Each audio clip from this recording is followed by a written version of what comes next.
সারা দেশে বইছে তীব্র তাপপ্রবাহ। এর মধ্যেই আজ খুলেছে দেশের সব শিক্ষা প্রতিষ্ঠান। মাধ্যমিক বিদ্যালয়, কলেজ, মাদ্রাসা ও কারিগরি শিক্ষা প্রতিষ্ঠানে যথারীতি ক্লাস চলছে। সময়সূচিতে কিছুটা পরিবর্তন এনে খুলে দেওয়া হয়েছে প্রাথমিক বিদ্যালয়।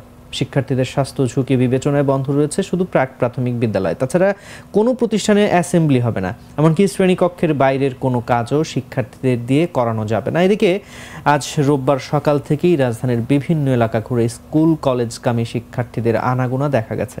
অধিকাংশ শিক্ষার্থীর সঙ্গে দেখা গেছে অভিভাবককে। দীর্ঘদিন পর স্কুল খোলায় একদিকে যেমন ক্লাসে যাওয়ার তাড়া, তেমনি রয়েছে উদ্বেগ উৎকণ্ঠাও।